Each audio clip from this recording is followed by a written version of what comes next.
Luke fell to his knees on his 5th birthday, blood soaking through his uniform as a girl in green stood behind him with a sword raised high above his fallen body. Several academy students surrounded Luke with weapons drawn, and steel pierced through him as memories of a game he once loved surged violently through his collapsing mind. Luke jolted awake in his childhood bed, realizing with growing horror that the villain destined to die in that story was actually himself all along.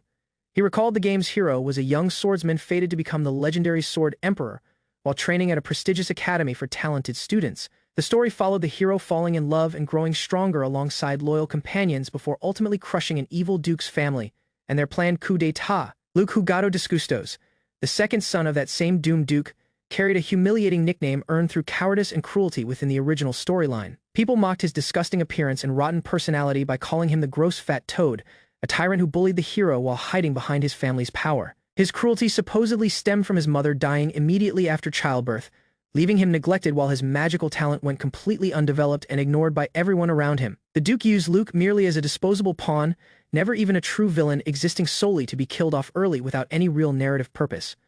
Lying in bed as a child, Luke wondered in dread whether he was truly destined to become that same disgusting toad within another 10 years. Both he and the hero were supposed to be 15 when the game officially began, meaning he still had time before his fate was sealed. If he avoided every evil deed and refused to turn into the gross fat toad, he believed he might actually manage to change his future entirely. Clutching his blanket, Luke admitted he couldn't erase his family's evil reputation, but he could at least prepare to survive the coming purge against them. Remembering, he supposedly had raw magical talent, Luke stared at his small hands, determined to test whether that power was actually real inside this body. Without any game interface guiding him, he wondered how magic could even function, then noticed a strange airy soul-like energy stirring faintly within his palms. Sitting up in bed, Luke whispered the word aloud, casting his first hesitant heal spell purely by treating the word itself like a chant. He couldn't measure any real result without a health bar, yet he quietly admitted his small body did feel slightly better afterward than before. Curious whether repeated casting might improve things further, Luke kept whispering heal again and again until his mana ran out and he lost consciousness entirely. The next morning, Syrup gently asked if Luke-sama was awake and how he felt, though he privately wished he had someone qualified to teach him magic instead. Since his father would never bother hiring him a tutor, Syrup the dog beastman maid agreed that self-study was truly his only remaining option left. Luke asked Syrup to teach him magic, though she offered a picture book instead, until he pointed at a thick volume called Magic Fundamentals lying nearby. He begged her repeatedly with pleading eyes, admitting she was truly the only person he could rely on for reading, math, and everything else besides. Since Dog Beastman apparently enjoyed exercise, Syrup suggested combining lessons with training, but Luke firmly declined and simply let her continue teaching him. Instead, the Magic Fundamentals text proved difficult even for Syrup to read aloud, yet Luke insisted she was doing wonderfully despite stumbling over unfamiliar attribute magic terms. Mana turned out to be transparent energy floating invisibly in the air, and its available amount depended entirely on each individual's natural inborn talent. Luke realized his earlier healing spell worked simply because he imagined his mana flowing toward healing, without ever needing any interface or activation command. Most nobles could only use basic attributeless magic, while attribute magic required special inherited talent that only certain bloodlines were fortunate enough to possess. Since the Disgustos family carried an especially excellent lineage, Luke wondered whether he too might eventually awaken some form of powerful attribute magic himself. Syrup gently held his hand while he slept, quietly promising to keep him safe, and 1 full year passed steadily by afterward. Training had been brutal at first, causing him to faint repeatedly, but exhausting his mana daily gradually increased his total storage capacity over time. After learning to read, Luke buried himself in books searching for ways to escape his fate, frustrated that the annex offered no real magic tutor. Remembering his acne, warts, and obesity from the game version, Luke decided his first priority had to be improving his overall physical health. He insisted on washing gently since his skin was delicate, prompting Syrup to question why his soap produced such unusually thick, foamy bubbles.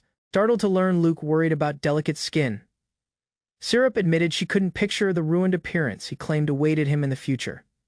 Afterward, the two of them began a full skincare routine together twice daily, with Syrup promising to faithfully learn and follow his exact regimen. Luke used his practice time efficiently, casting spells while preparing bathwater, dreaming of someday affording expensive high-class products without worrying over their cost. Syrup encouraged him warmly, promising his skin would turn completely smooth within a year, though Luke admitted washing his body still felt unfamiliar. Noticing how much healthier he looked, Syrup teased that he clearly had many things on his mind, especially concerning his diet and daily meals. Cooking for himself instead of eating unfamiliar previous world dishes seemed to suit his digestive system far better, improving his overall health almost immediately. Luke committed to sunlight early mornings and gentle exercise near the forest, until Syrup finally declared he was well enough to go outside. Syrup suggested starting sword training again, but Luke immediately refused, admitting bluntly that he simply couldn't stand exercising in any form whatsoever. When she asked whether he truly wanted an easygoing, healthy life above everything else, Luke confirmed that was exactly his honest goal. Syrup argued that eating and sleeping alone would eventually turn him into something terrible, though Luke worried living easygoing might prove genuinely difficult regardless. Luke felt he still had real potential and wanted to grow up handsome, finding it hard to imagine becoming that disgusting toad from before. He reasoned that visiting amusement parks or casinos daily would eventually stop feeling fun, since leisure stopped being leisure once it became routine. Being born noble gave him no real safety net, especially knowing his father would eventually sacrifice him without hesitation whenever it proved convenient. Since his privileged childhood meant avoiding hardships, Luke planned finding a wife to support him or securing stable income if marriage never happened. The game split neatly into 2 arcs, and skipping the academy entirely could dramatically change his fate since Luke mainly appeared there. The war arc resolved the villain's incident, while the academy arc focused on romance and training, though he still had a reason to attend. Remembering vivid scenes of monsters, allies, and magical creatures from the game world, Luke admitted quietly to himself that he genuinely loved them all. Determined to become a happy slacker, Luke vowed to enjoy this world fully, though Syrup insisted swordsmanship was still necessary for real protection. Syrup revealed she already knew he avoided training, yet Luke reasoned he needed no swordsmanship at all as long as she stayed nearby. After saying goodnight, Luke admitted privately that refusing every exercise offer still required him to invent some new solution to remain healthy. He created an original attributeless spell called Val, a floating mana creature capable of working independently even while Luke slept peacefully. Attributeless magic divided into 5 major categories, and understanding those categories first was essential before anyone could truly understand how Val functioned. Nearly everyone could cast light for illumination and clean for laundry. 2 simple spells that explained why people rarely bothered bathing themselves. Strength magic temporarily enhanced physical attributes like power and defense, though its effectiveness depended entirely on one's original trained physical condition beforehand. Enchantment magic allowed smiths and enchanters to imbue weapons with special attributes, though Luke admitted having no idea how that actually worked. Support magic buffed or debuffed other people by covering them in mana, with effectiveness depending heavily on imagination and specific mental clarity. Restoration magic stimulated bodies precisely using mana, and thanks to previous medical knowledge, Luke found himself surprisingly skilled at understanding bones and muscles. Ball functioned as a self-sufficient spell built entirely on transforming mana, the same core principle every attributeless magic school relied upon completely. Luke discovered giving Val simple orders worked easily, testing it by asking the floating creature to fetch water while he relaxed nearby. Having ordered Val earlier to envelop his body during sleep, he watched astonished as it exercised his limbs entirely on its own accord. Realizing unconscious exercise was effortless, Luke smiled with relief, thrilled that Val could now move independently and train his body without supervision. Despite waking with muscle aches the next day, everything still seemed to progress smoothly, though hunger struck him early while surrounded by unfinished books. Syrup presented dessert, believing moderation without occasional indulgence was equally unhealthy, while Luke savored his treat, insisting this was merely a lazy villainous noble's rightful life. 5 years had passed since Luke settled into his lazy routine, and now at 11 years old he spent his afternoons buried in books while Syrup, his maid at 17, watched over him quietly in the library. Luke murmured to himself as he read, and Syrup grew visibly nervous nearby, clearly building up the courage to ask him something that had been bothering her for a while. Luke realized there was no real difference between carrying an ordinary object and carrying a person, though he decided against explaining the concept to Syrup since her grasp of magic was weak. Syrup asked eagerly if she could try floating like the object he had just demonstrated, and Luke simply invited her to ride along without directly answering her earlier confused question. Luke explained that he was channeling his own mana to properly support her weight, reassuring Syrup that there was no reason to be frightened as she lifted gently off the ground. Syrup admitted she had never felt anything as comfortable as floating through the air, and Luke responded warmly that he was glad his invented spell had pleased her so much. Syrup mentioned she found it confusing that she had only ever seen Luke reading or sleeping, yet somehow his body remained remarkably well-trained despite his lack of visible effort. Luke described how he first gathered his mana and solidified it into a compact ball, instructing Syrup to simply watch closely as he prepared to demonstrate something impressive to her. Over 5 years of quiet, diligent practice, Luke had deepened his understanding of magic while his companion spirit Val evolved alongside him into something far more capable than before. Luke suddenly unleashed a flurry of precise strikes that resembled genuine martial arts, leaving Syrup stunned and delighted as she watched him move with unexpected, practiced intensity. Syrup questioned why Luke was suddenly exerting himself so fiercely when he always claimed to despise intense exercise, yet he continued his sharp, controlled combination without pausing to answer. Syrup praised his performance as amazing, noting that she had never seen anyone move like that, not even professional martial artists trained for years in their craft. Luke revealed that he absorbed Val into his body and transferred memories directly from his brain, creating a new spell he had personally named Trace to recreate forgotten techniques. Val could recreate the movements of Luke's favorite martial arts masters and even blend in techniques pulled from his memories of fighting games and manga he once enjoyed. Though Luke admitted he wasn't consciously aware of his own movements during Trace, the training still strengthened his body and left him with useful, convenient muscle memory.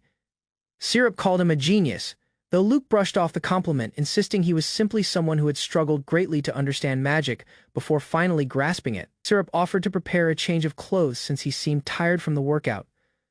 While Luke reflected that his vast prior knowledge still left him puzzled about magic, they discovered a hidden spring deep in the forest, and Syrup suggested taking a short bath there, prompting Luke to casually offer to join her at the water's edge. Syrup had faithfully maintained her swordsmanship training and sharpened her fierce reputation, while also following the beauty regimen Luke taught her, making her striking looks even more refined. Luke admitted that witnessing Syrup's softer, affectionate side felt like a special privilege since she reacted to hearing her own name like a devoted, endlessly loyal companion. Wishing to have his magic attribute officially determined, Luke asked Syrup to pass along the request to his father, since a job now awaited him. In this world, the power a person was born with, known as attribute magic, carried the name, the power determined by God. Revealing and managing every citizen's attribute belongs solely to the Ministry of Magic, a place where the kingdom's greatest sorcerers gathered in Elacidus. Since learning one's own attribute directly counted as a privilege reserved for nobility, Luke assumed someone from that elite group would eventually visit him. Renowned even among noble houses for their especially excellent attributes, the Descustos family gathered together as Luke eagerly awaited discovering his own. A visiting official carrying a cushion mistook Luke for a girl the next day, leaving him quietly wondering just how feminine he truly appeared.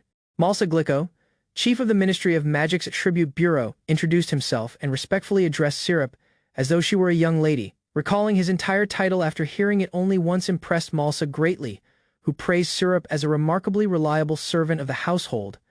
Still unaware that Luke stood right before him, Malsa then asked where the actual young master of the Descustos family could be found. Syrup corrected the confusion by properly introducing Luke Hugelo Descustos, right as Luke silently wondered whether he had just been unknowingly praised. Bracing himself to defend Syrup against the church's doctrine of scorning anyone outside civil society, Luke watched Malsa greet her warmly instead of showing prejudice. A friendly handshake followed once Malsa introduced himself simply as Luke, and the shared name created an amusing coincidence between the two of them. Closing his eyes at Malsa's request, Luke exhaled nervously while waiting for the examination of his magic attribute to officially begin. Hearing Malsa announce his attributes as sleep and sloth, Luke's eyes widened, struck by how precisely those two words seemed to describe him. Rather than something entirely new appearing, Luke realized these attributes simply confirmed a truth he had somehow always carried within himself. According to Malsa, both attributes belong to a special category called rare magic, distinct from the more ordinary types most people possessed. Since rare magic was traditionally kept secret instead of publicly recorded, Malsa suggested listing Luke's ability simply as magic influencing the human body. Everyone, Malsa explained, naturally had certain spells they were suited for, and researching one's own attribute could sharpen those hidden abilities further. Learning that self-research remained the only true path to mastering magic, Luke grew curious about what suited him and promised to train diligently. Shock crossed Malsa's face the instant Luke mentioned appraisal magic, since no one outside the ministry was ever expected to know such a term. Assuming reincarnators simply knew about appraisal magic already, Luke questioned Malsa's shock, though the ministry official quickly deflected while requesting Syrup bring their guests some tea. Malsa praised the delicious flavor of the homegrown herbal tea, insisting it cleared his head and could never be purchased anywhere else in the kingdom.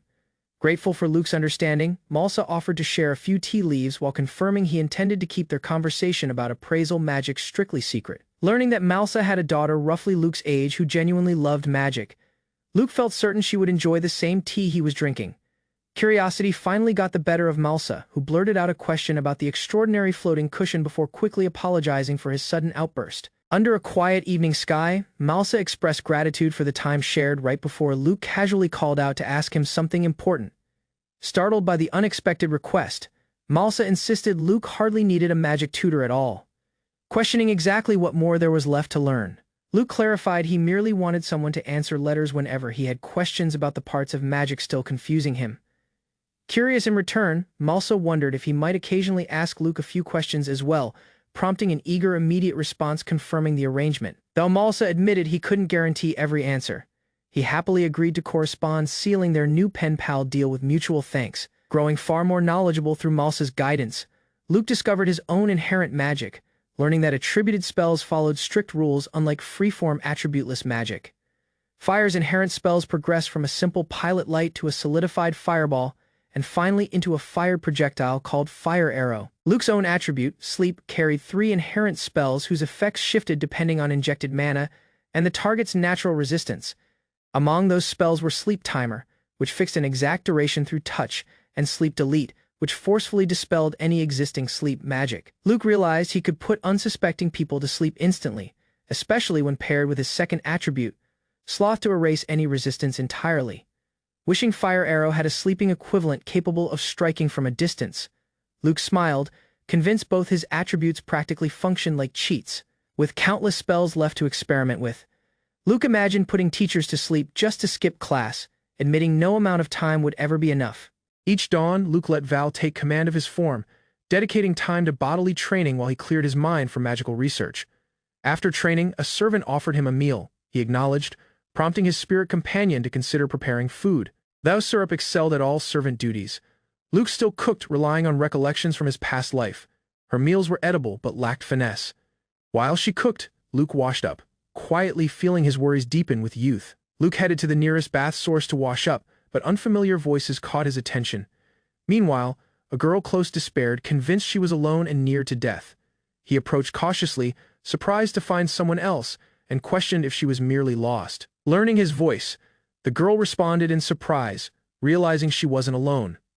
Startled, both stared at each other, frozen in awkward astonishment.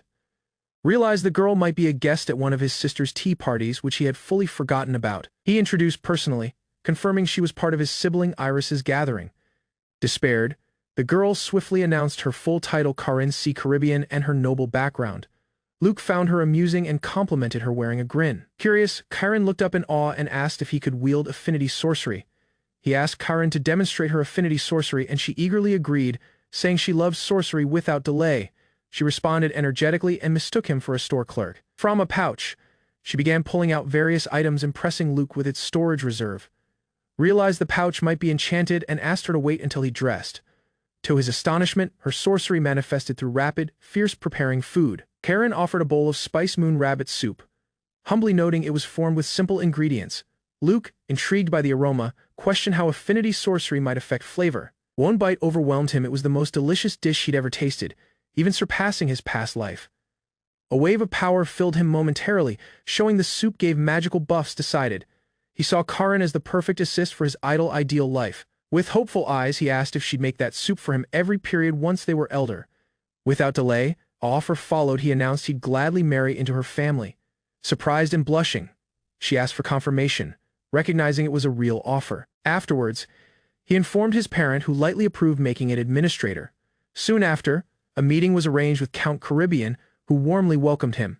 Count Caribbean welcomed him warmly, brushing off the father's absence from the meeting. While some might find the parent intimidating, he confessed he didn't care much about his absence. Sincerely, he offered personally as a future member of their household, asking for agreement. Wearing a grin, Count Caribbean gladly welcomed him into their household. Karin, shy yet flustered, blushed as her parent revealed her feelings first. Conversation turned serious when concerns were lifted about girls mocking Karin for her bearing. Iris, his elder sibling, came to thoughts known for favoring only beautiful girls and treating onlookers harshly. Still, her round cheeks seemed adorable to him, and being 12, she was still growing. Admittedly, her preparing food and aristocratic position were what really caught his attention, not her inner beauty. While amazed by their maritime background, he hesitated when imagining frequent sun exposure. Since Karin had no brothers, he'd inherit the household, but she dreamed of wielding her preparing food to beginning a restaurant. Reassurance followed. He had sun safety ready and claimed he was tougher than he appeared. He imagined summoning Val to handle luggage aboard a ship, making him spare to sleep peacefully. With assurance, Count Caribbean placed his trust in him, officially welcoming him into the household. A laugh echoed as the Count teased his quick excitement with a hearty grin. Karin nervously expressed her wish to become beautiful sufficient to stand beside him. He found her adorable already, but realized someone had informed her about his long-time self-care routines. Willing to aid, he warned he'd be a rigid teacher while she announced her readiness to study. Her query about turning beautiful was met with assured reassurance there was a simple way. Though he understood bearing wasn't her only aim, he already had a plan creating. Karin asked to call him by title, and he agreed. He then suggested they talk somewhere private. Before heading to his room, he instructed Syrup to ensure no one was spying. Once inside, he informed her his meal's method involved sorcery, surprising her wielding the affinity sleep and sloth. He explained it was a way to exercise while unconscious. Val, a sorcery entity, would command her form through predefined motions during sleep. To demonstrate, he offered to wield the sorcery on himself first. While she confirmed Val's autonomy, he activated the sorcery, fixing a 1-minute timer for Val to perform a simple workout. After waking, she was fascinated by the graceful combat arts-like motions. Though he had no memory of exercising, the outcomes spoke for themselves, making him amazed. Asked about her own experience, Karin confessed struggling, but was eager to try. Despite claiming she was strong, Karin agreed to beginning with a gentle workout to ease into the regimen. 1 hour later, she lay exhausted, stunned that such simple motions wore her out. While with healing magic, he suggested they build her stamina slowly with basics. Encouraged by his kindness, she pledged to give it her all. Practice kept with skincare classes, beginning his full grooming regimen. With care, she rinsed her face thoroughly and followed counsel to evade rough contact with her skin. Eager eyes lit up as makeup came next, her interest and quick learning making each lesson rewarding. Attention sparked further when nutrition entered the discussion. He explained how meals supported grooming from within, creating fresh, wholesome meals starting with simple dishes like steamed chicken salad. Inspired by his concepts, she crafted numerous Japanese-style meals, making him both full and nostalgic. She worried about cuisine idleness, having formed too many dishes. But overeating wasn't an option either. A radiant notion struck: she could donate leftovers to local orphanages while continuing her preparing food study. Motivated, she began readying even more meals, himself delivering them to various orphanages every day. While she flourished, he grew frustrated, wishing to return to a lazier pace at home. Despite holding her, he confessed discomfort with the orphanage's poor conditions and cleanliness. Excited orphans welcomed her warmly, though the building remained filthy due to lack of sorcery users. Son Girl pleaded for aid. Her younger sibling had fell and wouldn't wake up. Despite dislike for the local temple, he agreed to check on the boy personally. Inside a shabby room, he found the child with shallow breaths, likely suffering from pneumonia. Attentive and calm, he cast healing sorcery, imagining the child's respiring returning to normal. After healing the boy, he reassured the girl there was no expense, it was spare. Mentioning his aristocratic position, he explained he needed no money and wielded it as magical training. Grateful and emotional, she maintained he deserved thanks for gaining a fresh healing ability. Noted her intelligence and capacity, wishing her environment weren't so limiting. Syrup suggested wielding surplus household funds to assist the orphanage more straight. Luke handed over 50 gold to the orphanage director, insisting on improving cleanliness and education. He began viewing the orphanages as valuable practice grounds, surrounded by sick and wounded orphans. Luke, a 14-year-old aristocratic, enjoyed a comfortable life. His fiancée Karin cooked for him every day. This routine evenly matched his ideal of a tranquil. Thanks to Karin, he experienced many pleasant days, but those days were nearing their end. Karin was set to leave soon for the academy dorms, and Luke wished to make the most of their remaining time. When she didn't show up, Luke felt the motive for her delay and decided to go find her. While heading through the primary house, Luke unexpectedly encountered his elder sibling, Testa. Despite being taller now, Luke observed Testa kept to ignore him without worry. Choosing to brush it off, Luke shifted his attention back to finding Karin, convinced she'd be close.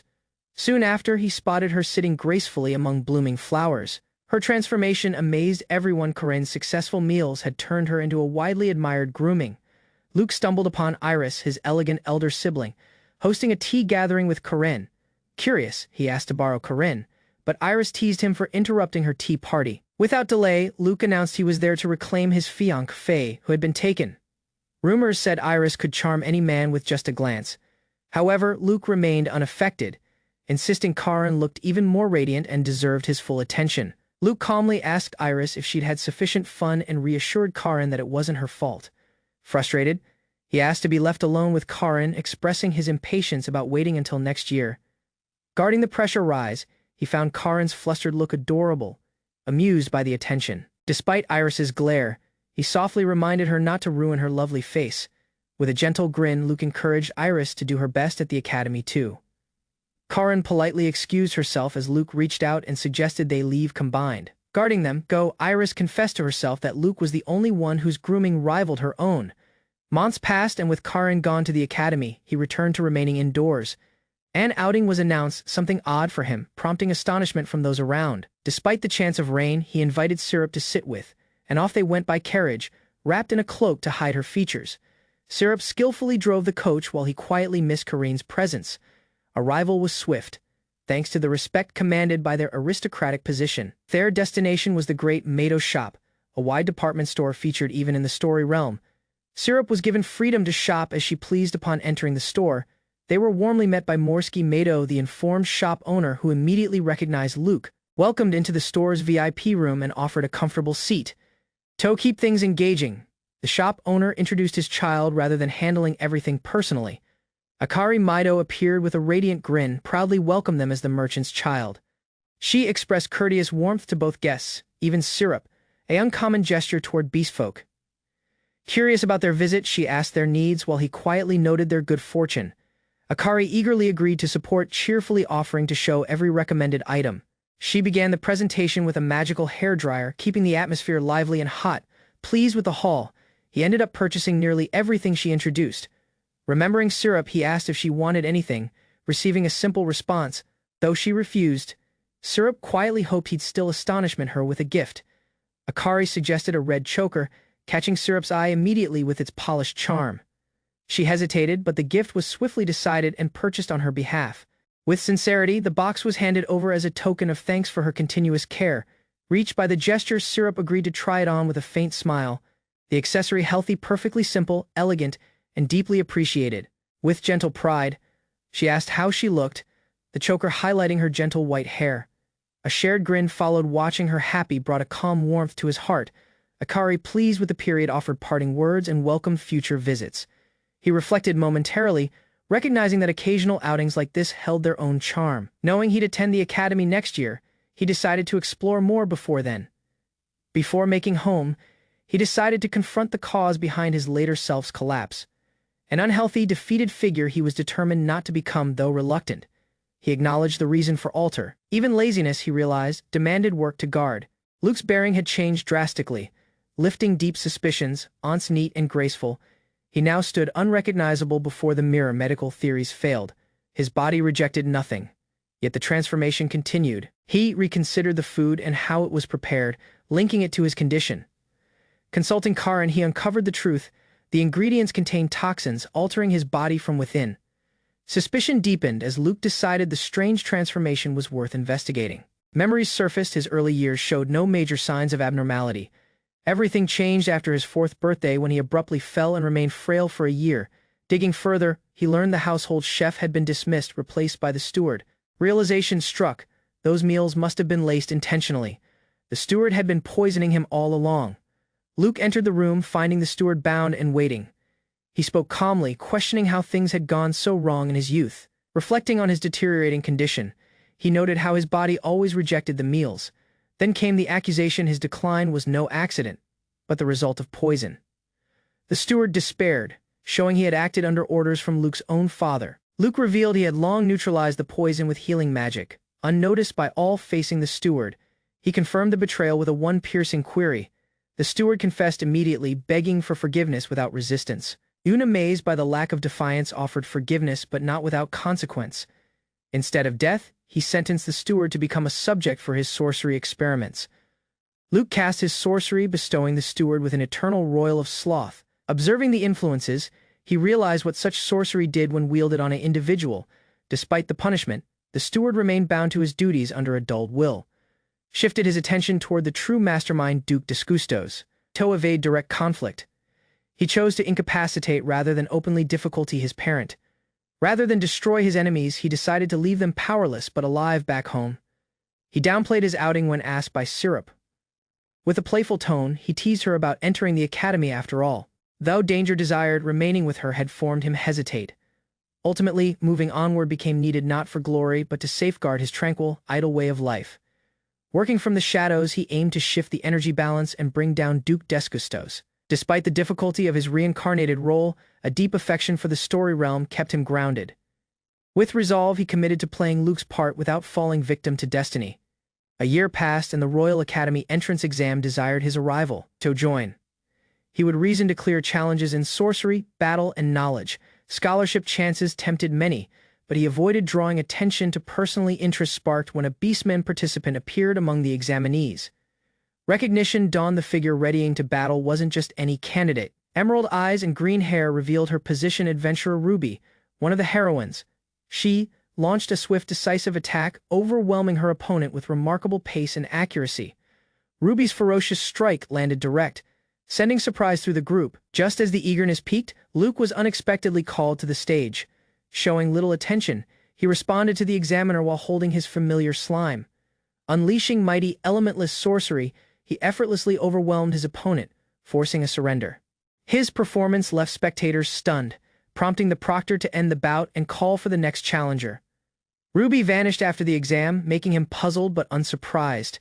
Assurance remained firm the next period, knowing the games Luke always passed. Soon after, the Academy's agreement letter confirmed his expectations. With entrance secured, a fresh phase began, navigating love and strategy while surviving the elite Academy's difficult social and political landscape. Luke admired personally, confidently, fully aware of his own charm and grace. After dressing in his school uniform, he prepared to leave, acknowledging his maid's aid. He arrived at Illainess Royal Academy, the most prestigious school in the kingdom. The academy recently opened its gates to talented commoners, mixing social classes due to frequent monster strikes. Pupils were demanded to expert battle, magic, and study. The academy doubles as a study center, known for advancing magical studies through legendary instructors. Its story-like structure centers around stat building and love paths, influenced by player choices decided to endure. Luke intends to support the protagonist while avoiding his own scripted death. He remembers his past self and clings to his current form as a younger chance. With everything prepared by Syrup, Luke calmly reassures her despite her visible worry. Syrup tearfully expressed her frustration at being unable to accompany Luke due to academy rules. Though he appreciated her loyalty, Luke softly reminded her that their youth gap formed it impossible. He confessed lacking any attendant his youth, different from most aristocratic children at the academy. Still, Syrup worried about the capability of the Gave attendant. Luke reassured her, wearing a grin, confident in his own independence and Corinne's presence. Syrup expressed her heartfelt wish to stay by his side and resume tending for him. Thanks filled his voice as he remembered her unwavering presence since his soon childhood. No affection ever came from his household, yet her warmth filled that void fully. Every task had quietly fallen to her, making her both his power and his home. A gentle embrace, he pledged one period to repay the one individual he calls household. With a calm plea, he asked her to trust him and wait until they could reunite. Tears welled as they exchanged heartfelt goodbyes, both reluctant to let go. Before making, he asked her to watch over the home and pledged to return momentarily by year's end. As the carriage departed, his ideas lingered on Syrup, vowing to value her more. One period after graduation, he hoped to take her with him, never wanting to be apart again. Wearing a grin, he promised never to leave her side, and she agreed under one condition. Inside the carriage, he proposed creating a real household, making her surprise, blushing with pleasure. She acknowledged, declaring her love without delay. Upon arrival, he stepped into the academy, ready to start a fresh chapter in life. The bustling academy streets desired as his path finally began in earnest. Near the reception, he encountered a girl who met him formally and left a keen impression. She introduced herself as Libera Glicko, child of Baron Glicko from the Bureau of Sorcery. Recognizing her connection to someone he trusted, his guard dropped during their walk. Passion for sorcery lit up her eyes as she shared her dream job at the Bureau. Instead of ridicule, she received genuine encouragement, something uncommon, but deeply appreciated. Encouraging words lifted Libera's spirits as he praised both her gift and dedication. Decided to grow closer, she revealed her fresh role as his academy attendant. Her obsession with sorcery became clear, earning her the title of sorcery maniac in the story. He tried to steer the discussion away from her intensity, focusing instead on structured academy chores. They chose a calm tea spot, the perfect fixing to dive further into their shared passion. Over tea, Libera asked to share her ideas on his unique sorcery. Eager and direct, her analysis dove into the essence of attributeless sorcery, discussing its structure and operate in detail. Despite suggesting improvements, she praised its boundless capacity with impressive magical perception. He considered her a strong candidate for a study partner. Much like her parent, as the primary event approached, they wrapped up their tea and headed out combined. Inside the Great Hall, pupils gathered as the Academy's entrance ceremony began in full. While scanning the group, familiar faces emerged, some from recollections. Onlookers from standing, a sudden pressure hit as a surprising presence stirred a silent alarm in his instincts.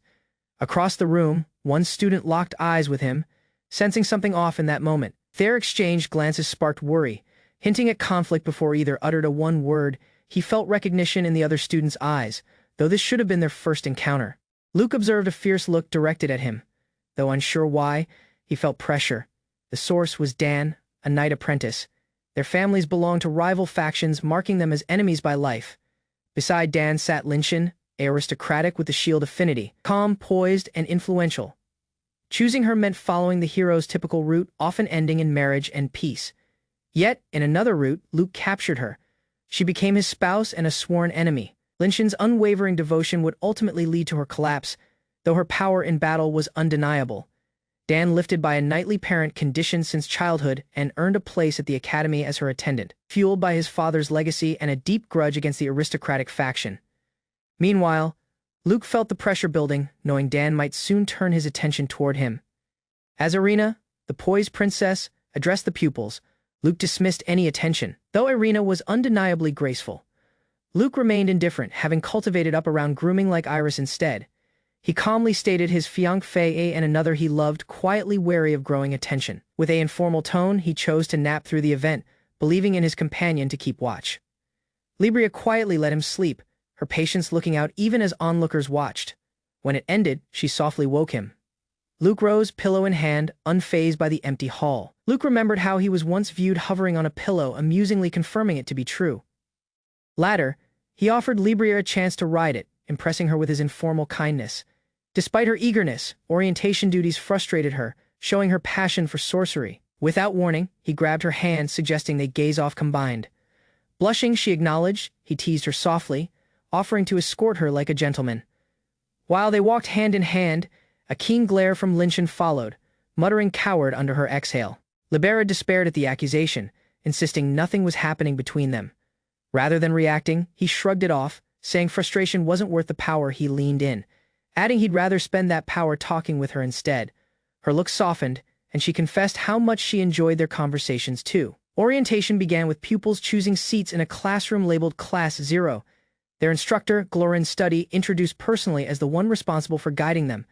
Beside him stood Silas, the enigmatic assistant known in legends as an immortal elf and feared sorcery user. Scholarship holder Farrell emphasized that only power would define one's route at the academy. When asked about evaluation, Marshall lifted a keen query on how their power would be ranked. With dramatic flair, Glorin unveiled a fresh tool in creation called the Sorcery Watch. Pupils activated it by channeling mana, sparking reactions of astonishment as it flashed to life.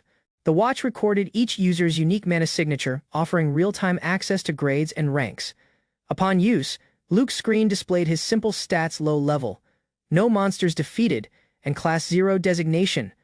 Glorin explained that while everyone's mana was recorded, only the individual could view their full data. Ranks and class assignments were public, making each student's advancement visible to faculty. Irina held the top spot overall, while Ruby and Luke ranked 10th and younger respectively. Libera claimed first in sorcery and Miro led in academics, earning Glorin's please nod. Mid-lesson, Glorin praised magical tools with dramatic excitement, causing some to cringe, muttered about his strange behavior, not recognizing the eccentric teacher was also the sorcery-obsessed maniac. She just judged. A sudden outburst disrupted class, making pupils startled as papers flew and pressure rose. Silas calmly redirected attention, announcing that pupils were spared to select their own subjects. Development depended on personal choices, and victory wasn't tied to grades alone. However, anyone with declining performance would face a harsh penalty: demotion to a lower class. One exception stood out: victory in a prestigious tournament, the Blade Emperor Cup. Victory in the Blade Emperor Cup could safe high-class position, even with poor grades. Winners not only gain prestige but also receive the title of honorary knight and a chance to difficulty the national champion. That honor elevated one's social looking, offering aristocratic privileges and influence. To ready, pupils were encouraged to participate in training matches known as ranking fights. Details could be accessed through the watch, though simple rules were still explained aloud. Ranking battle rules enabled lower-ranked pupils to difficulty higher ones and claim their spot if victorious. Team and solo matches were permitted, though boundaries applied to participation and representation. These mechanics mirrored the game's structure, crafted to ensure Luke soon overcome by Dan to spark their rivalry. Frustrated, he realized the scripted conflict was closing in on him again. Dan eagerly lifted his hand, asking when fights could officially start. After receiving permission, a student stepped onward, eager to issue a difficulty. Without delay, he called out Luke's full title, declaring his intent to battle. The difficulty immediately registered on the sorcery watch, marking the match's official start. For Luke, it branded the beginning his role as the tutorial antagonist had begun. Looking back-to-back as their position screens performance their powers and ties to Duke Marshall. Recollections of the game's unique outcome weigh on Luke as he studies Dan's look. Sorcery practice starts in isolation.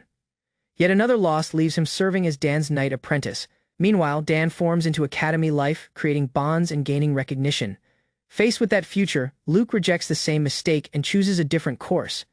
Inside the classroom, Luke sits calmly while Dan boasts about his rank and mocks him for avoiding a difficulty. Turning away, Luke says he refuses to battle someone who cannot understand something so simple. A female student abruptly intervenes, arguing that aristocrats should accept a suitable difficulty. She calls him troublesome and reminds him that his grades are respectable. Later, Luke clarifies he prefers helping from the background. Erina expresses her wish to see a match between Luke and Dan. Facing Luke straight, Erina reminds him that aristocrats should guide onlookers. Luke appears clear irritation, yet Erina insists it is his duty and declares she will not allow him to decline. She challenges whether academy position really affairs to him and reminds him of the teacher's words, recognizing he cannot reject a duke's child. Luke quietly laments his situation, finally accepts the princess's demand, admitting he lacks the power to oppose the game's flow alone. Though he complains about the conflict, Luke acknowledges he has no choice. As they walk toward the arena, Luke considers on his previous overcome and challenges how it occurred. He learns his opponent is a skilled knight apprentice of Duke Marshall. Despite that, Luke smiles calmly, convinced the match will be manageable. Liberia approaches Luke with interest, praising his odd sorcery and calling him strange. She explains her words are meant as admiration, not criticism. Luke responds calmly, explaining that aristocrats value pride and standing. Shocked by the thought, Liberia strongly denies ever feeling that way. Ahead of them, Dan and Erina move toward the arena with serious expressions. Attentive on the coming duel, the group comes at the vast arena where the long-desired match will soon start. Classmates gather eagerly in the arena stands as the instructor steps onward and questions. If both participants are ready, Dan loudly declares he will overcome Luke, accusing him of laziness during the entrance exam. Luke stays turned away, without lifting his voice. Luke says that Dan should merely be grateful for the match. Luke calmly checks his position, recalling how levels raise by defeating monsters. When Luke discloses his level is 1, astonishment crosses across Dan's face. The instructor calls both pupils onward and formally announces Dan as the challenger. He responds lightly, showing little pressure as the ranking match is announced. At the signal to start, Luke thinks about how the battle once followed turn-based commands in the game. Sorcery collects in Luke's hand as he efforts to seize command of the flow. As Dan charges in confusion, Luke entrusts the next move to his sorcery and braces for the clash. A faint grin crosses his face while dark power collects behind him. Confusion grows across Luke's look when his sorcery reacts unexpectedly. Invisible power binds Dan's form and lifts him off the ground. His weapon falls and Luke lightly releases him after confirming command. Recalling that Dan was never meant to be seriously injured, Luke decides to finish the duel swiftly. With a short enhancement and a sleep sorcery, Luke knocks Dan unconscious, ending the match decisively. Luke analyzes Dan's affinity sorcery, recognizing that it enhances both power and energy, but drains energy quickly. Pleased that he has done sufficient to safe victory, Luke considers that losing would have suited a villain better. As the group watches, Luke weighs how to end the match cleanly with precise timing. He releases Dan's form and causes him crashing down. The instructor announces Luke as the winner after confirming Dan is down, bringing the ranking match to a near. As Dan lies unconscious on the arena ground, Erina rushes onward in surprise. Kneeling beside Dan, Arena challenges the pride of the victor. Luke answers calmly, stating he never wished to battle and was forced into it. Turning toward the stands, Luke declares he will accept any ranking difficulty at once. Feigning weariness, he sets a hand on his gaze and suggests he may already be exhausted. Luke addresses the silent Arena, announcing he will share something crucial. When no one steps onward to difficulty him, he challenges the crowd's doubt. He says that he respects intelligence and those devoted to sorcery. Looking over the fallen Dan, Luke declares his contempt for those who rely only on brute power. The audience reacts in stunned silence as his warning forms over the arena. A student lies on the ground after a harsh attack, while whispers about his villainous behavior spread through the group. Outrage occupies his classmates as they vow consequences. Close two pupils ready to leave. Observing calmly, he considers on his own laziness and the precise timing of events. Intervention seems pointless, given his opponent's stubborn pride and rigid sense of justice. Walking away, the pair feels believing in their choice, making the exhausted student behind weary but safe. Luke introduces personally, asking to be called by his title while Arena appears aside her royal title and asks familiarity. Walking side by side, they reflect on their brothers and the unique bond they share.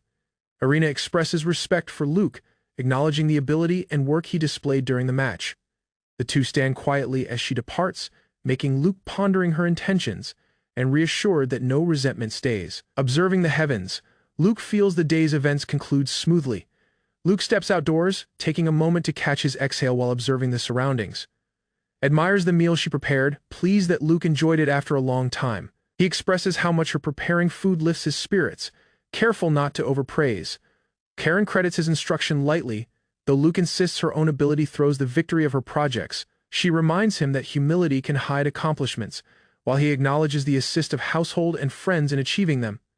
An informal discussion discloses assurance in family support, dismissing worries about wealth or status. Hands encounter an approval, recalling seasons of shared experiences and shared understanding. Feelings of affection and appreciation emerge, rooted in seasons of care, attention, and shared moments. Asks to stay near show worry for separation, while reassurance highlights careful consideration of family obligations. Promises to stay combined are met with playful recognition, sealing the evening with trust, warmth, and affection. Flying throughout the evening sky, two companions enjoy a quiet moment. Soon dawn discloses a lone figure outdoors, surprising a passerby who wonders about his unusual activity. A performance of energy shows, making observers stunned and questioning whether a villainous plan is underway. Motions unfold gracefully, resembling a dance, as onlookers marvel at the ability and accuracy demonstrated. Power beyond normal boundaries becomes evident, showing expertise and the power to overcome challenges that would overwhelm most. Observations reveal a carefree exterior, yet resolve and severely work lie beneath. Everyday practice and dedication in a rigid environment illustrate an unwavering pursuit of ability and mastery. An understanding emerges about the vastness of the realm and the challenges beyond familiar boundaries. Work alone feels insufficient, highlighting the reason to comprehend and apply learning alongside raw strength. Ambition grows intensely, driven by the wish to surpass a remarkable opponent. Resolve burns brightly as a student vows to surpass a strong opponent. Distance and disparity seem overwhelming, yet work and persistence push him onward. Dawn habits bring calm, with greetings exchanged and a calm moment before the period begins in the cafeteria. Counsel and care accompany breakfast, ensuring suitable preparation for the challenges ahead while acknowledging personal quirks and routines. Observations highlight development and power in onlookers, showing a mix of respect, admiration. Participation at the newcomer party allows observation of student interactions. Rumors of past achievements spread swiftly, while regiment activities resume unnoticed by most. Different factions respond with mixed feelings, some showing respect, onlookers confusion or disdain, creating a difficult social dynamic. Tranquil moments allow attention on studies, with previous threats ensuring a degree of personal space. Choices regarding courses prompt careful consideration, juggling general education and elective subjects to ready for future challenges. Courses are selected freely, enabling priorities and personal interests to guide decisions rather than rigid requirements. Attention changes towards sorcery learning, emphasizing the pursuit of skills in line with the chosen path. Plans for the period are finalized, making classes complete and clear for the pupils involved.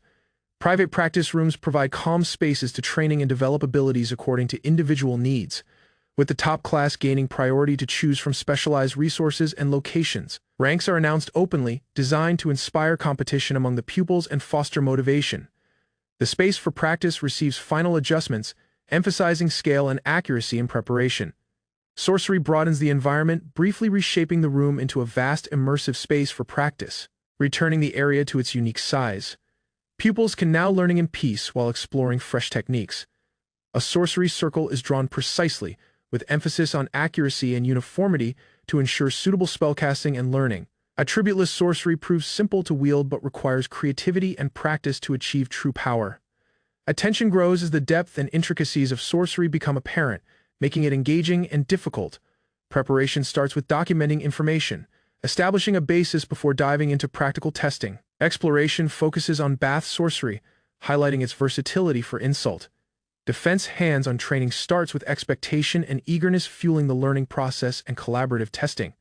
A magical method is revealed, prompting astonishment and caution about its capacity influences on humans. Reassurance comes, clarifying that only a select few are aware of the power and its uses. A promise of silence is formed, ensuring the learning stays controlled and responsible. Interest arises as previously unseen powers like sleep and sloth are discussed and examined. Eagerness drifts for future testing, with anticipation and interest guiding the next steps in practice and observation. A magical watch cannot analyze unregistered sorcery, making certain powers undetected and unexplored. Capacity solutions involve wielding assessment functions and referencing administrator databases to understand unknown attributes. Challenges stay in miniaturizing the device and handling its limitations. First seasons were informed about their upcoming dungeon training. A demanded extracurricular trial, some pupils, like Luke, found it a hassle. Team assignments began. Arena was chosen as leader of Team 1, creating a group without Luke and Linshin combined. Linshin became leader of Team 2, appearing assured while accepting her role. Libra requested to sit with Luke's team as his attendant, but was rejected to maintain team balance. Though disappointed, Libra acknowledged the choice. Luke reminded her to stay safe, warned Luke to stay cautious, concerned despite believing in his powers. Pupils moved into their teams, gathering in fresh rooms to start discussions. Linshin introduced herself confidently as Team 2's leader, while Muriel confessed her lack of battle skills. A cheerful adventurer, pledged to be reliable in dungeon affairs and swiftly bonded with Luke. Another teammate eagerly offered aid, though her excitement left Luke quietly questioning her role. Ruby leaned in, delighted, offering her gaze to be patted, surprising Luke with her forwardness. She encouraged him to do whatever he wanted, catching everyone off guard abruptly.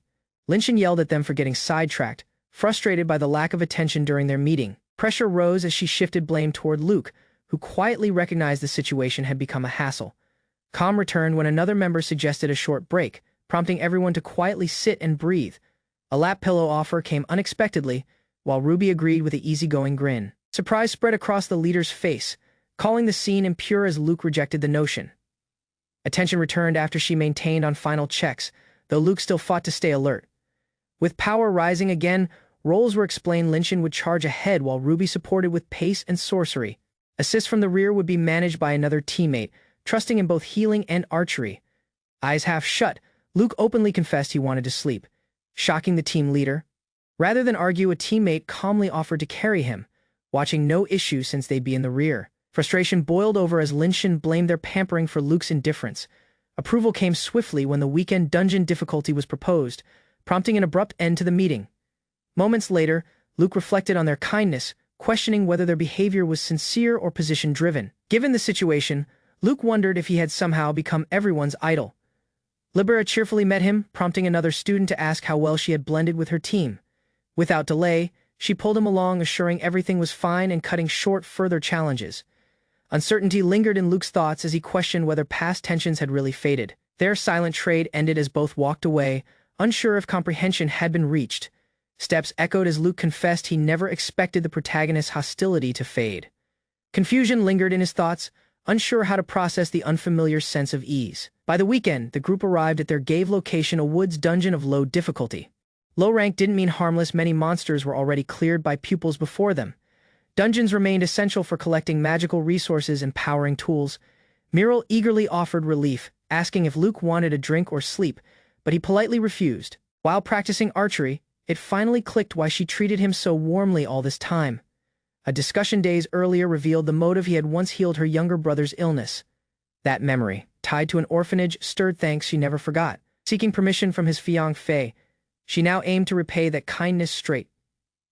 Grateful for past aid, Muriel cleared threats with ease, letting onlookers sleep. Ruby proudly returned with the sorcery stone, boasting that unmoving monsters formed her task simple. A scan revealed Luke had put the monsters to sleep, leading to frustration from Linshin. Strategy wasn't the issue, Luke barely moved. While onlookers picked off sleeping enemies surrounded by slimes, Linshin exploded in disbelief at the lack of real battle. Muriel stepped up confidently, offering to explain everything on Luke's behalf. She revealed that his sleep-like royal improved sorcery command while keeping monsters subdued. Because of that, nevertheless, Miaomin, less skilled in battle, could train safely and improve. Eyes sparkled with respect as she emphasized how thoughtful and type Luke really was. Admiration was softly returned, making her flustered, a side of her rarely shown. While reclining, Luke softly patted both girls' heads, triggering Ruby's loud demand for equal treatment. Linshin expressed frustration, believing dungeon training should involve real teamwork and development, not simple outcomes. Her concerns were met with confusion. Wasn't clearing dungeons safely a good outcome? Efficiency formed sense. Resources were gathered, monsters eliminated, and no one got hurt. Protecting comrades mattered more than reckless fighting. And Luke calmly formed that point clear. Pressure flared as Luke questioned who was really being unreasonable, making Linshin stunned and defensive. Silence fell before he suggested ending the session soon, hand calmly extended. Uncertainty crept in if the leader wasn't assured. Maybe continuing wasn't the right call. Gaze lowered, Linshin apologized quietly, but Luke's voice stopped her retreat. With fresh resolve, she chose to keep going, recognizing there was still time to grow. Ruby and Muriel fought fiercely while Luke easygoing close, monsters peacefully hovering around him. As the mission wrapped up, sorcery stones were gathered, and everyone prepared to return. Before making, Linshin challenged Luke to a ranking match, decided to prove herself. Frustration surfaced as she predicted he'd limit her by banning sorcery.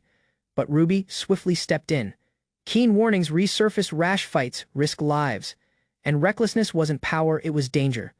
Luke refused to battle, offering Ruby as a substitute if Linshin wanted to prove herself. Linshin hesitated but ultimately agreed, while Ruby acknowledged without worry.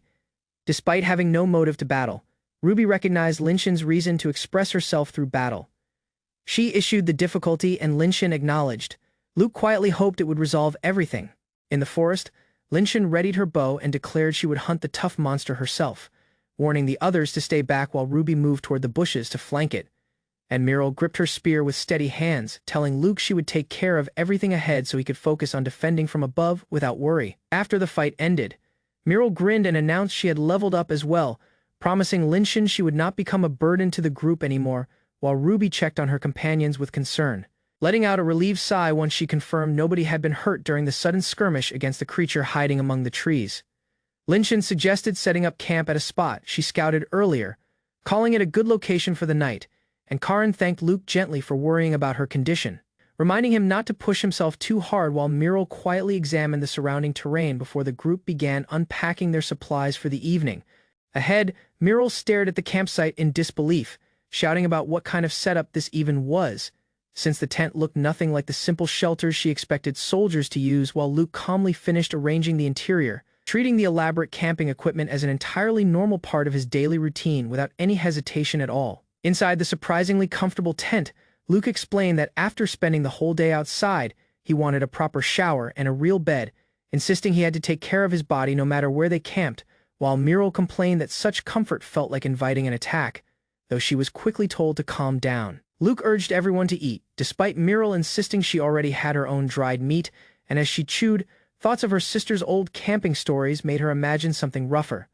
But the reality of comfortable chairs and a proper table around her left her stunned, unable to reconcile her expectations with what she was seeing now. Luke revealed the meal he brought: dishes made by Karin, including soybean pasta and a warm soup with dried meat, vegetables, and mushrooms, prompting surprised questions about eating something so luxurious while camping, though he simply replied that there was more than enough for everyone and invited the whole group to sit down and share the food together. Linshin took a bite and could not stop praising how delicious and healthy the meal tasted, calling it almost unfair how good it was, while the others agreed that Karin's cooking surpassed even what they normally ate back in the cafeteria, filling the campsite with quiet contentment as everyone enjoyed the unexpected feast beneath the open sky. As night settled in, the group gathered for drinks and games, with Luke offering to take the first watch if everyone else wanted to rest. Though Muriel and Linshin questioned who would actually keep guard through the night, showing genuine surprise that he seemed willing to stay alert alone while the rest of them slept peacefully. Meryl gasped in disbelief when she learned Luke could use magic even while sleeping, explaining that no monsters could approach within 30 meters of their camp because of it, which meant the group truly did not need to keep watch at all. Leaving her staring at his resting form with wide eyes full of confusion and awe. Confused by the nickname, Meryl asked Karin why she kept calling her princess, but Karin only wondered aloud whether Luke had already fallen asleep, muttering in frustration when she realized he had, since it meant the conversation she wanted to avoid having near him was now unfolding right beside his quiet resting body. Karin pressed further, asking what exactly Meryl meant by her earlier words and attitude, prompting Meryl to explain where she came from, stating plainly that she hailed from the martial territory, an answer that seemed to catch Karin off guard and push the conversation towards something more personal than either of them expected that night. Karin pointed out quietly that even though Luke appeared to be sleeping, he was still lying right there beside them. Yet she pressed on anyway, directly asking Meryl whether she had obviously disliked Luke this entire time.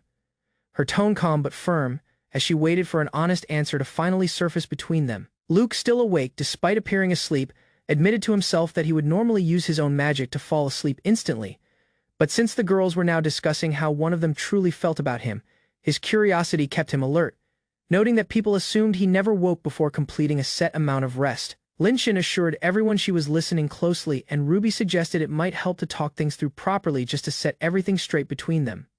While Meryl hesitated, stumbling over her own words as she tried to figure out how exactly she felt, until Karin gently asked her to explain, honestly calling her princess once again. Meryl admitted that her attitude during the practical exam had been arrogant, catching Linshin's attention as she asked what exactly Meryl felt the need to apologize for, since nobody else in the group had taken real offense, though Meryl seemed determined to address her own behavior openly, rather than let it linger unspoken any longer. Bowing her head low, Meryl offered a sincere apology to both girls for everything that happened, and Karin responded warmly that she saw the sincerity and accepted it completely, while Linshin raised her fist in agreement, declaring that she too accepted the apology now that Meryl had finally spoken her true feelings aloud. Karin asked Meryl to lift her head, telling her the matter was settled and that she hoped they could all get along moving forward, especially since they were classmates and teammates bound to work together, while Meryl requested everyone simply call her Linshin's way, dropping formal titles entirely in favor of a warmer friendship.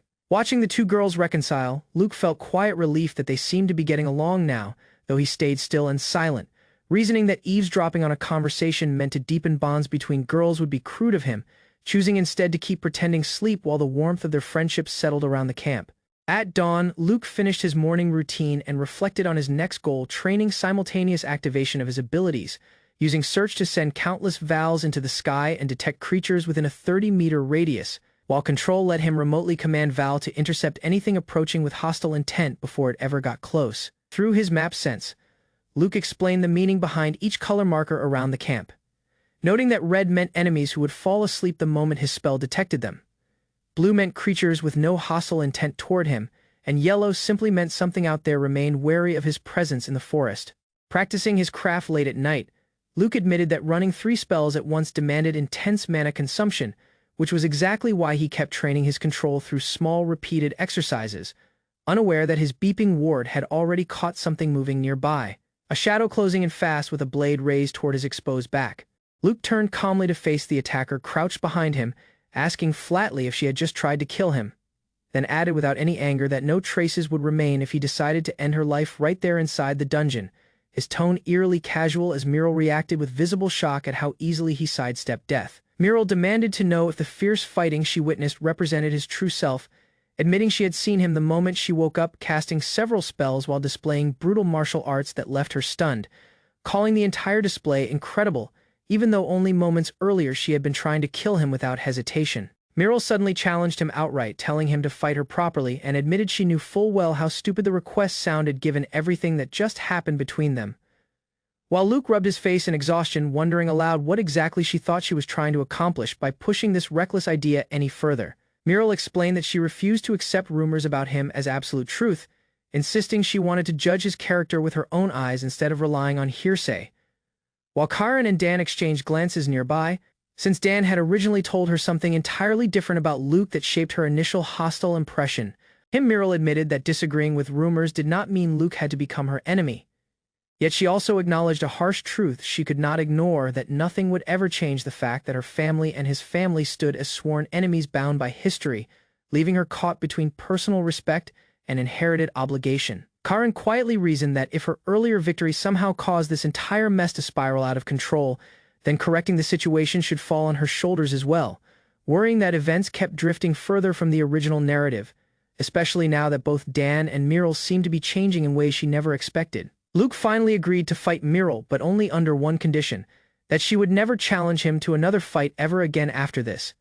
And Miral's face lit up with genuine excitement as she accepted the terms immediately, thanking him for the chance while the night sky stretched quietly behind his unreadable, tired expression. Miral raised her blade and declared her belief that people could truly converse through their souls whenever swords crossed between them, then asked what exactly Luke hoped to gain from this fight, to which he answered simply that he wanted anything at all, prompting her to call him a battle maniac before insisting she would understand him. After this clash, Luke decided he would engage her in this soul conversation a little first before finishing things properly, silently noting that if he used his attribute magic right away, the entire fight would end before it even truly began. So he chose to hold back and let Miral experience real combat against him for a while. The clash between them intensified rapidly, with Miral charging forward while Luke weaved through her strikes using nothing but raw physical skill, his hand brushing past her guard as she stumbled back from the force behind his movements, both fighters pushing harder with each exchange as the fight grew more serious than either expected. Their blades met again and again in rapid succession, and Miral recalled that within the game the martial sword style ranked as the greatest technique of all, but she realized painfully that in the hands of an amateur practitioner like herself, its movements became simple for someone skilled like Luke to read and counter with ease. Luke decided it was about time to end things, watching Miral pant heavily from exhaustion yet still refused to give up, shouting that it was not over yet even as her strength visibly faded, her stubborn determination clashing against her rapidly draining stamina, while Luke prepared to close the fight once and for all. With one final decisive motion, Luke declared himself the winner, though he said it almost carelessly, and Miral collapsed onto the ground completely spent from the exchange, staring up at him in stunned silence while he stood over her calmly, both of them catching their breath in the quiet aftermath of their surprisingly intense duel. The next morning, Miral remembered something from the fight that made her face flush deeply, while Luke calmly finished preparing breakfast for everyone and announced it was ready, encouraging the others to eat without him since he planned on returning to sleep, prompting Karin to ask directly if he truly intended to rest again so soon. Scanning the surrounding trees, Karin admitted she could not detect a single monster anywhere nearby, apologizing for jumping straight into the topic but insisting something definitely felt wrong about the unnatural stillness of the forest, while Luke simply told her he would rely on her guidance today as well, prompting a short, quiet reply of agreement. Karin warned that she had bad news to share, asking if Luke already sensed something troubling too, and he confirmed there were no enemy markers showing up at all through his search spell, a strange emptiness that only deepened the unease settling over the group as they studied the unnervingly quiet dungeon around them. Karin theorized that the boss fight must have already started somewhere nearby, explaining that whenever too many monsters were hunted, the dungeon would summon a boss to eliminate every human inside, and that all the smaller creatures would scatter and vanish as mana gathered, which Miral confirmed moments later upon spotting an enormous monster locked in. Battle startled awake, Miral blurted out a question about a kiss, leaving Luke confused as the others reacted with flustered surprise around him, and he clarified that nobody needed to get so worked up over something that had merely been an accidental kiss, though Miral's shocked expression made clear she remembered every detail. Linshin brushed off the kiss topic, telling Ruby to check the spot she mentioned earlier, while insisting nobody had time to care about something so trivial with a boss waiting to be defeated, though Miral remained visibly shaken, muttering to herself that it really had been a kiss after all, unable to let the thought go. Luke asked Linshin directly where the boss could be found, and she urgently told him to follow her without wasting another second, prompting Karin to agree readily with the plan while instructing Miral to pack up camp, since the group needed to move fast before the massive monster caused any further destruction nearby. With her heart pounding, Linshin urged everyone to hurry, claiming she had spotted the creature somewhere above their position, and the group rushed forward together through the dense trees, weapons ready, until Karin called out for everyone to look ahead, revealing the source of the tremendous noise shaking the surrounding forest. A colossal slime loomed before them, and Luke groaned in disgust, admitting he had hoped for something cuter given they were fighting inside a forest, since real slimes turned out disturbingly gross compared to the harmless creatures he imagined. While Karin unleashed a burst of water magic, catching everyone's attention with its surprising force, Reasoning that everything matched the game, Luke sent Val out to investigate, concluding that Team 1 must already be locked in battle against the creature, and he rose to go see for himself despite Muriel shouting after him in alarm, demanding to know exactly where he thought he was heading so suddenly. Sherry unleashed her freezing spell against the massive slime, watching ice crystals spread across its body as she poured everything she had into the attack.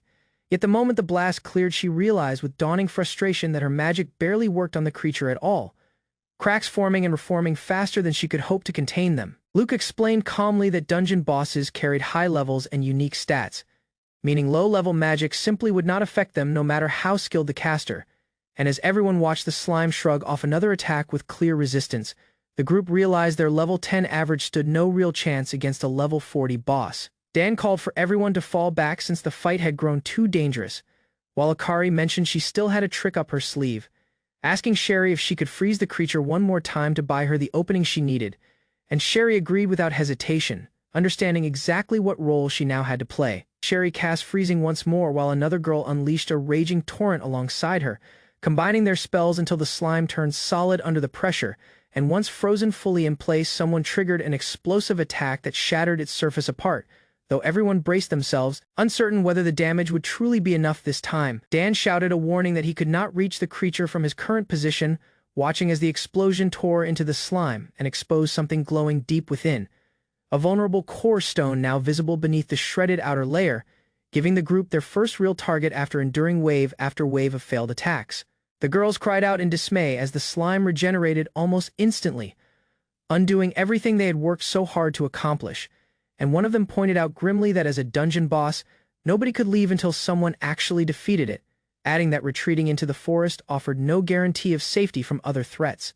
Samano noted that the creature moved slowly and that they had successfully held it in place for now, suggesting their best option was to keep stalling until a stronger fighter capable of finishing it arrived to help, while another girl added that the teachers must have noticed something had gone wrong by this point too. Akari proposed casting boost on two of her teammates to increase their magic power significantly, hoping the enhancement might finally give them enough strength to end the fight, and as Dan struggled to hold the slime steady with his shield, he expressed cautious hope that they might actually finish this before things spiraled further out of control. Straining against the creature's weight, Dan reasoned aloud that if they could freeze it down to its very core, Akari's prepared bomb should be powerful enough to blow the entire thing to smithereens, a plan that finally gave the exhausted group a clear and achievable goal to rally around after so many failed attempts.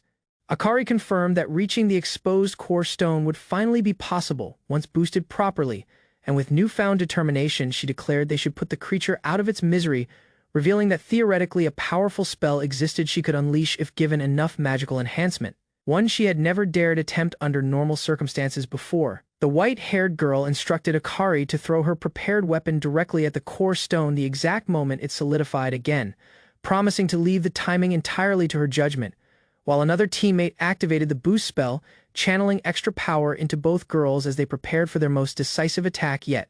Gripping her wand tightly, Akari watched the swirling magic gather above her, muttering excitedly as the massive spell finally began forming before shouting for it to come forth completely, raising her weapon high with fierce resolve as she prepared to unleash everything she had learned into one single devastating strike against their enemy. A powerful water dragon surged forward and crashed directly into the slime, tearing through its body with tremendous force, yet even after absorbing such a massive attack, the creature only shuddered before continuing to regenerate itself once again, leaving one of the girls staring in quiet realization at just how relentless this boss truly was. Determined not to give up, Sherry gathered even more power into her next spell, forming an intricate snowflake pattern meant to draw away additional heat from the creature's core, straining with visible effort as she pushed her magic further than before, hoping this reinforced attempt might finally succeed where every previous attack had failed. The frozen slime shattered apart under the combined pressure of their attacks, sending fragments flying in every direction as the exposed core stone came into view again, and Dan shouted with excitement, asking whether this devastating blow had surely been enough to finish the creature once and for all this time. To everyone's horror, the slime regenerated yet again right before their eyes, and Dan barely had time to react before it lunged toward him, shouting at the others to run while he desperately fought back against the reforming mass, frustration and exhaustion clear on his face as the seemingly endless cycle continued without any resolution. Just as things looked hopeless, Professor Silas arrived and intervened, striking the creature with tremendous force that sent debris scattering everywhere, and Dan stared in stunned relief, immediately asking if the professor was all right while feeling genuine gratitude wash over him at finally seeing a teacher capable of handling this overwhelming threat. The students realized in alarm that the slime seemed to be digesting them, trying desperately to replenish its mana by draining theirs, and one girl questioned how anyone could remain so calm in such a dangerous situation. While another admitted that with their current strength escaping on their own was not possible, Professor Silas stepped forward with cold authority radiating from her expression, demanding that the creature release her students, her voice carrying absolute confidence as she prepared to intervene fully, the surrounding slime seeming to recoil slightly at her presence as everyone watched for the powerful counterattack they knew was coming next. With a sharp motion, Silas unleashed her signature flower bomb attack, flowers blooming across the battlefield before exploding with devastating force against the slime, overwhelming its regeneration, and as the dust settled, her sharp eyes surveyed the wreckage with quiet satisfaction, confirming the exhausting battle had truly reached its end. Silas unleashed her flower slash technique in a relentless skill rain, and Akari watched in disbelief as the magic actually worked against something that had resisted everything before, prompting Silas to explain calmly that she had already suppressed the creature's magic resistance beforehand, so any attack now would finally break through, and she ordered them to finish it. Silas reasoned aloud that a boss appearing this early in the dungeon was completely unprecedented, and nothing the students could have prevented, confirming grimly that this truly was a dungeon boss, despite it only being the second day. While Dan, badly worn from the fight, weakly asked if the woman helping him really was their professor. A powerful torrent attack tore through the air toward the creature's exposed weak point. But just before impact, something felt wrong, prompting a sharp question about whether the core stone had somehow vanished right before the strike could land, leaving everyone bracing themselves for what the sudden disappearance might mean. For the outcome of the battle, back at the academy grounds, Dan proudly announced that they had defeated the boss, excitedly explaining how everyone's levels shot up all at once from the experience, while the girls expressed heartfelt gratitude towards Silas for saving them, though she brushed off the praise modestly, insisting she had only lent a hand when it mattered most. Silas told the students plainly that they had all given their absolute best under impossible circumstances, then explained seriously that if they had tried running toward the exit while dragging the massive creature along, it would have pulled in every stranded participant nearby and caused a disaster far worse than anything they actually experienced. Overwhelmed with relief, one student embraced Silas tightly while she explained that any dungeon whose boss had been defeated would temporarily cease functioning entirely, a small comfort amid the exhaustion, and she admitted quietly that she felt genuinely glad everyone made it through the ordeal safely despite how dangerous the entire situation had become. Silas announced firmly that the field trip would end here, telling everyone it was time to head home, and as the students acknowledged her decision with tired but relieved voices, Dan watched the group walking together through the forest, reflecting silently on everything that unfolded during their unexpectedly brutal encounter inside the dungeon that day. Elsewhere, Luke observed quietly that the protagonist seemed to be doing well for himself, recalling how a short time earlier during the chaotic boss battle Dan had chosen to boost two of his teammates instead of fighting directly, a decision that shaped much of what followed throughout the rest of the dangerous encounter. Luke confirmed that the area ahead was completely clear, prompting quiet approval from his companion, while elsewhere Ruby noted that at this rate the dungeon would end up cleared exactly as it happened in the original game, mentioning Master Ryuk's name as everyone continued moving carefully deeper through the unstable dungeon environment together. Startled, Miral asked if Luke intended to help the others fighting the boss, but he declared firmly that he needed to achieve his own separate goal instead, asking Ruby to guide him toward it, and she agreed cheerfully, ready to lead him onward, despite the ongoing chaos still unfolding elsewhere within the dungeon. Luke reasoned there was no real point if the protagonist himself was not the one fighting that particular battle, explaining that even if someone else joined to help, it should not affect anything meaningful, since that encounter remained scripted entirely until Professor Silas eventually arrived to rescue them, leaving him free to act independently instead. Using his search spell to track the surroundings, Luke thanked Miral for her kindness, and she replied warmly that she thanked him too before insisting she could walk the rest of the way alone from here, while Ruby mentioned they were now just past the marked point, guiding the remaining group deeper into the dungeon.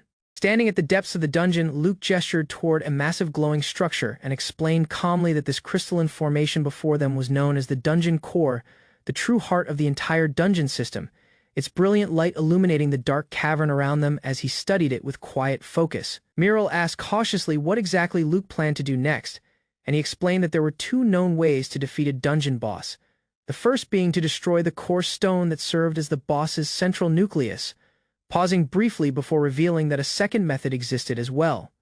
One far more drastic in nature. Miral immediately objected, warning that destroying it that way would cause the entire dungeon to stop functioning completely.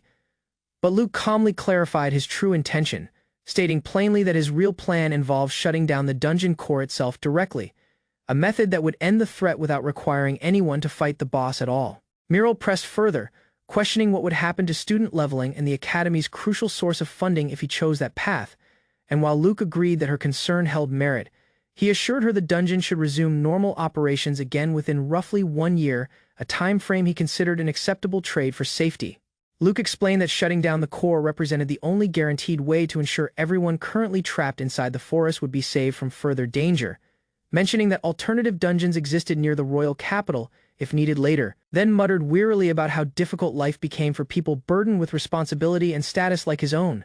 Holding the dungeon core's rare metal in his palm, Luke admitted privately that his earlier reasoning had really just been a convenient facade for what he wanted to do anyway, watching the structure crumble apart behind him before turning to the girls and casually suggesting they all head back toward the academy together. Now, Silas praised Rinshan for doing a wonderful job fulfilling her role as leader during such a chaotic emergency, telling her that having everyone return alive counted as the greatest achievement of all. While back at the dungeon entrance, staff members welcomed the returning students, announcing formally that Team 2 had successfully made it back. Silas thanked the students for their hard work throughout the harrowing ordeal, receiving a quiet, grateful response in return, and as the group noticed something seemed to have happened while they were away, she excused herself and moved off to investigate further, leaving the exhausted students to finally rest after their trial. Silas watched the students walk ahead and admitted to herself that if it had been him fighting, things surely would have gone differently. While Dan approached looking troubled, confessing that he could not defeat the boss himself, though Silas reassured him warmly that his performance still deserved genuine pride despite the outcome. Dan admitted his growing impatience, prompting Silas to offer him personal training if he truly felt anxious about his own progress, gently reminding him that everyone grew at their own individual pace regardless of comparison, while she reflected once more that Ryuk would have already defeated the creature without any struggle at all. Dan asked for Silas to teach him magic, and she agreed, promising to teach him as much as he wanted since she remained his teacher after all, her confident smile reassuring him that his determination to grow stronger would finally receive the guidance and support he had been searching for. Afterward, officials announced the forest dungeon's suspension while an investigation into recent events was reportedly carried out, and Luke, unconcerned with any of that, sat down eager to begin his experiment, declaring that the rare metal he obtained mattered far more to him than any lingering consequences from the dungeon's sudden closure.